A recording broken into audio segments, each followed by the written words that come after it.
This Dr. Johnson, big homie, coming straight to you about that fire. Welcome, welcome, welcome. From the corner to the conference room, presented by Dr. Johnson, big homie.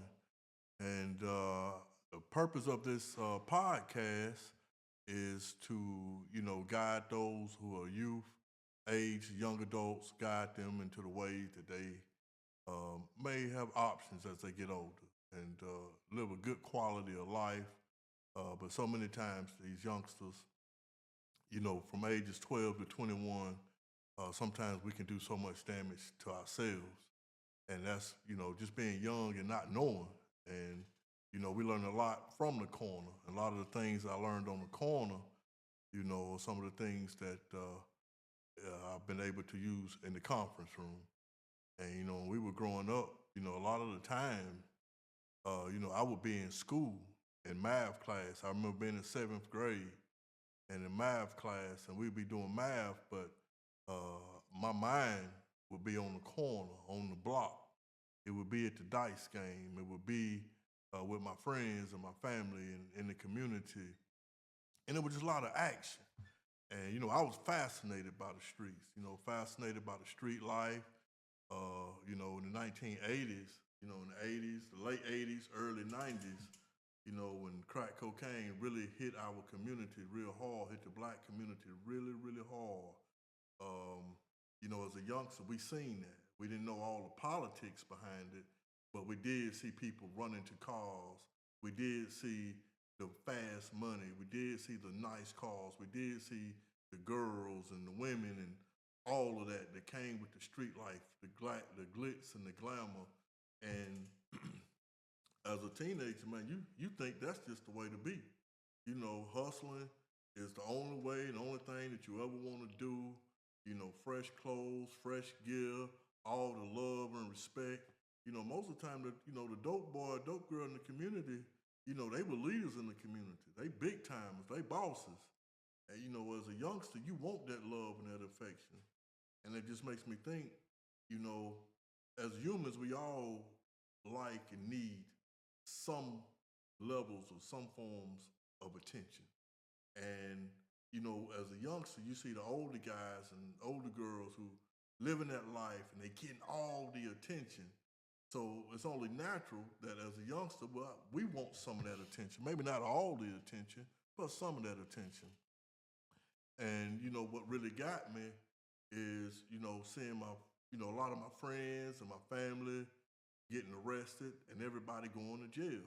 If y'all know anything about from 89 to about 96, 99, it was just so many people that we knew that was going to jail. And I remember, like you say, on the corner, they talking about court dates.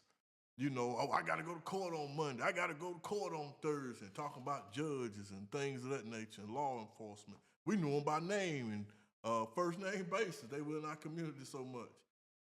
So with that, I saw so many people going to court and going to jail. And so that's the downside of it. On the upside, you got the cars, the clothes, the gold, and the women, and all the good stuff with it. Then on the downside, you got bond, bail, tears, and a long time gone in some cases. And so that's what got my attention. I was like, man, you know, I want to be a part of this game.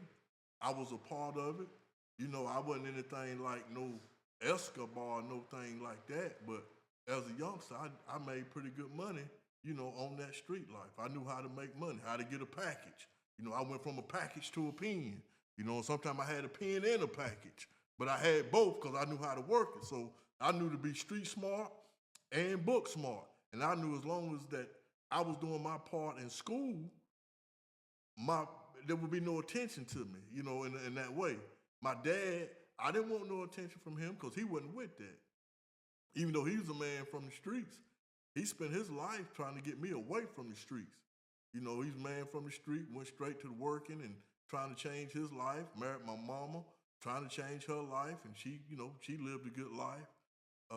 So, with that, I had to make a decision, whether I want to continue the street life or, go into a straight life, a square life. I'm a big square now.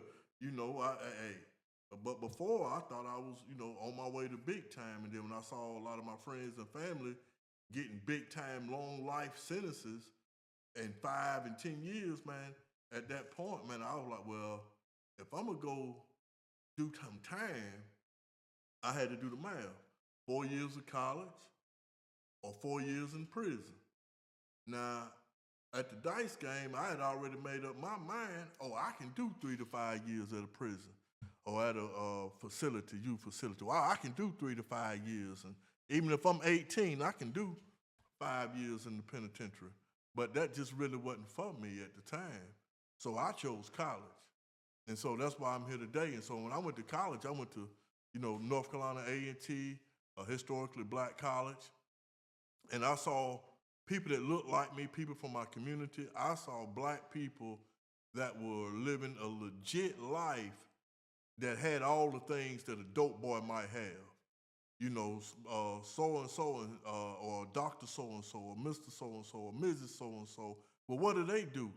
They got a good life from what I can see on the outside. They got cars better than the dope dealers. They got jewelry and suits on and all this stuff. So I was like, well, what did they do? They went to college. They were business owners. They were engineers. They were doctors, lawyers, architects, all these different, career paths that they had taken, and they didn't take that street life. And so that's why I said, man, from the corner, from the streets, from the corner to the conference room. What I saw first, my first ghetto heroes and superheroes, they came from the street. You go do 3 to 5 years in prison, you come back, that's a celebration. You go to college and come back, you might not have a party. But that's the reality that we had and that we lived in. So, that's why I wanted to create something to keep the young boys and young girls, keep them off the streets, and so they'll have options when they get older and be able to live a good life, a good quality of life. I didn't say they had to be rich and financially rich. That's not the goal. The end goal is to be happy and to be healthy and to have choices along the way and beyond. That's what we're trying to get done, to let them know that they don't have to stay on that corner. You can go from the corner to the conference room. And I remember being in the conference room, being in school, we would be in senior seminar.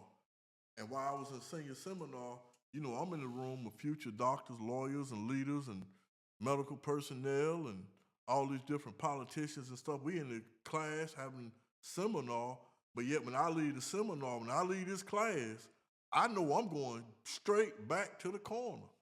That's where my friends and my family at. I'm going to hang out.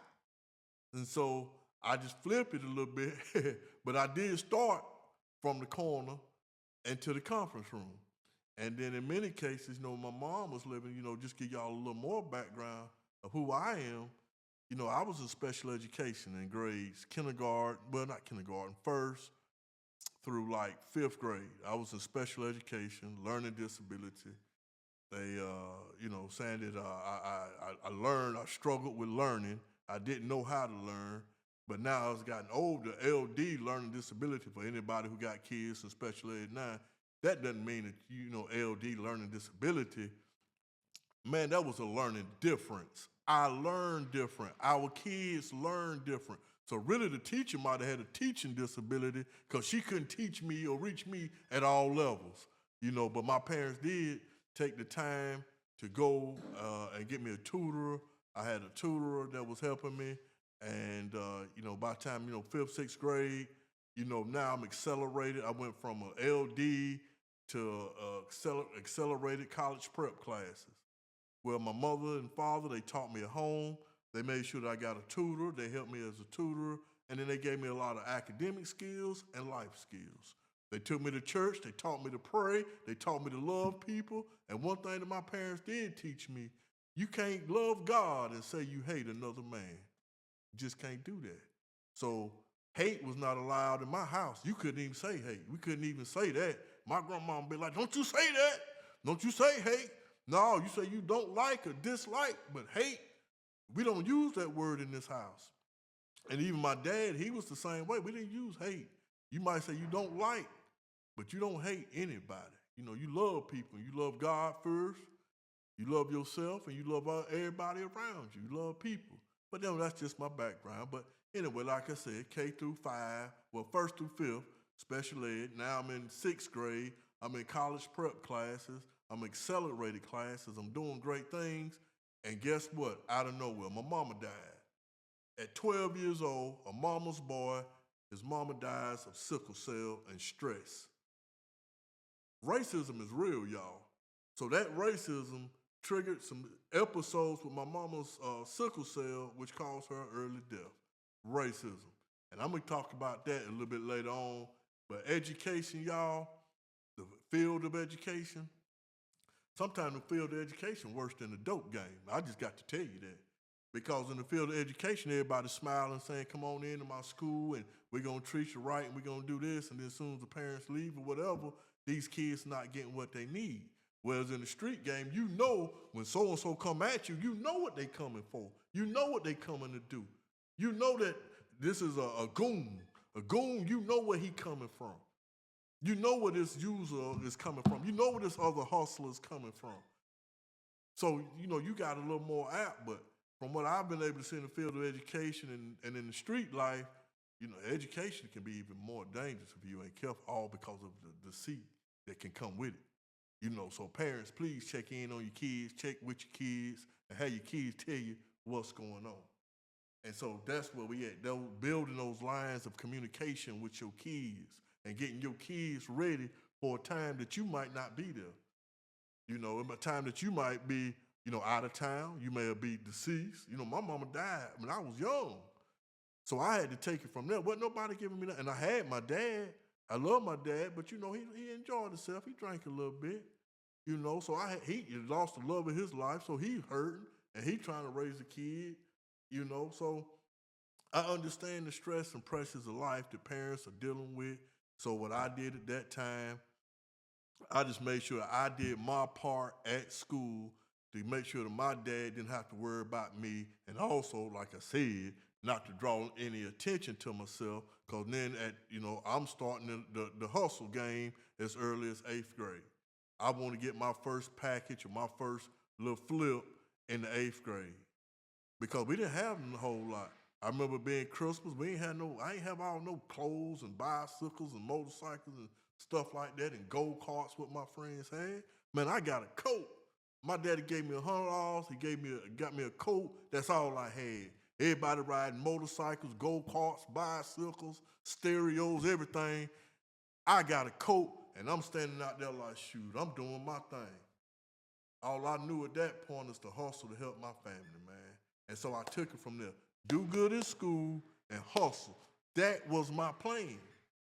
Do good in school, hustle. I'm going to make sure my family's straight. My daddy and my grandmama and them ain't got to worry about nothing. And then one morning, what changed my whole life was this right here. It was a snow day, so they had canceled school. Our lights was off, and the water was off. So I'm at home laying in cold, hungry, with no lights and no water. I prayed, God answers prayers, y'all. I prayed that my kids would never have to go through this. So I was like, at that moment, I want to be a lawyer. I'm going to be a lawyer. So I started, doing everything I could to be a lawyer. I even looked at North Carolina Central, another HBCU. They have a dynamic law program that I wanted to attend. So those are the things that I started doing, at that time. And so, but anyway, just to speed up things, I ended up getting into North Carolina A&T. I went to college, and I figured out somewhere along those lines, I figured it out that a lawyer is after the fact. That's to get my friends and family out of jail. But if I go into education, I can teach them a better route. Therefore, they don't even have to go to jail. That was the solution, learning solutions. That's why y'all hear me talking about optimal learning solutions. How can we figure out ways to keep our people, good, hard-working people, out of jail? They just ain't got no money. Now, they got so many different things. The job market might have been a little different. Y'all got to understand, we are dealing with oppression. There's systematic oppression, systematic racism that keep people in check to where they can't move forward economically at times. It's harder. So my idea is we're going to get educated, get our mind right, and we're going to figure this out. And we're going to make it better, not only for ourselves, but for the generations to come. And so that's where Optimal Learning Solutions come from. That's where Corner to the Conference Room come from trying to find a better way. Y'all ever heard there's got to be a better way? Well, guess what? I believe that. I know it's a better way. You know, you got to love God, love yourself, believe in yourself, and love people, and just go from there.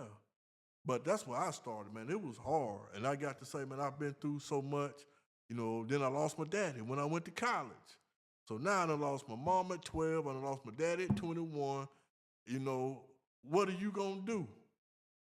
I'm gonna do things to make my parents proud of me. That's what I'm gonna do. Cause I could have easily fell off. I could have easily been continued to hustle, easily been a part of North Carolina Department of Corrections, NCDOC, instead of Dr. Johnson. It could have went so many different ways. But thank God it didn't. Not DOC, but DR Johnson. And so with that, I'm from the community, and one of my good friends, he said this, man, he like, man, you a doctor from the hood. I laughed at that. I was like, man, you crazy. Then he was like, hey, think, man, how many people you know in our community with doctorate degrees? I was like, well, damn, not many. We ain't got no black medical doctors. That's an MD, no black psychologist, no Psych D, no black PhD. All we had was Judge Hurl. He had his JD, Doctor of Juris of Doctorate, Doctor of Juris, you know what I'm saying? He had his JD. With much respect to the judge. The only black judge in Western North Carolina was Judge Hurl for a long time. So I had a lot of respect for that. And so just keeping all that in mind, ain't no PhDs or EdDs in my community. So we got to have more. Now, if I ask you how many people that have been to prison, how many people you know doing time right now, well, you can count on 2, 3 hands how many people you know that have been locked up, how many people you know with felonies, and how many people you know with unnecessary misdemeanors that we got to deal with. So, doctor became something. That's the end goal. They ain't got to be no doctor, but I want them to be an expert at something. I want them to be the best at what they do. So in my community, my whole idea is this. I would really love to have, if I'm the one, I'm not the only one. I know we got a couple other doctors in the community, like Dr. Waters, Dr. Brian Waters. He's from our community. We got a couple other judges from the community. But, you know, we got to have more. But I tell you, when you weigh it out to the number of people with felonies and people who've done time versus the number of doctorates or engineers or in my community, there's a big difference, a big gap. So the whole idea is to fill that gap.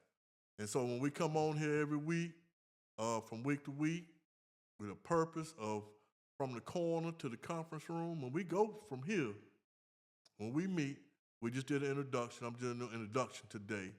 But then I'll teach a lesson from Student Motivation 101 or from one of my other texts. I'll teach a lesson, a life lesson, and then we'll bring in an adult or someone who's working in that field, who's been through that life, and we'll have them come in and talk and share their story, because we all have a story. And there's valuable lessons and nuggets and jewels that we can pick from these stories and use them. They're applicable. You can use these in real life. So I want as many people as I can to come in and speak. If you know somebody that's been in your community that turned it around, changed their life, went from their street life to a working life, a career life, please hit me up in my DM or at drjohnson413@gmail.com. Send it to me. That way they'll know we can have some people to come in and share their story and save and help somebody else's life. No, we ain't gonna be able to get everybody. That's one thing I do understand. I've been working in education for 30 years. I was a teacher. I've been a principal. a director, a student, all of that. And I understand we can't get everybody, but I tell you what, I'm gonna give everything I got to get somebody. We're gonna try to get somebody, because we can get one, we can get two. And if we can get two, we can get more. So that's what we're trying to do. We're trying to make sure that these kids have options, that they're aware of, that they're conscious of options and things that they can do to make themselves stronger and their community and families even stronger. It starts with the individual. Leadership starts within you. And when you can lead yourself effectively, then you can lead others. So it goes back. You can love yourself, you can love others. So that's pretty much what it is. That's the gist of it. And I just wanted to tell you that as we get the podcast started, from the corner to the conference room, we're putting this together with some men and women from the community. They've been a great help and a great support. And what we're going to do is continue building and continue learning and continue growing into the next generation. And that is, for the most part, I've said a lot, and I probably could keep going, I probably could keep going, but I'm going to put it on hold this time because I really enjoyed it. Man, I look forward to talking to y'all, man, and we're going to cover topics from everything. Like when we on the corner, you know what go on the corner? We might talk about academics today and leadership today, and then tomorrow we might be talking about bosses, you know, or we might be talking about resilience. We talking about resilience, we're going to come back and talk about the shake back. When you fall off, how you get back. You're going to have to shake back. You got to fight back. In other words, you got to be resilient.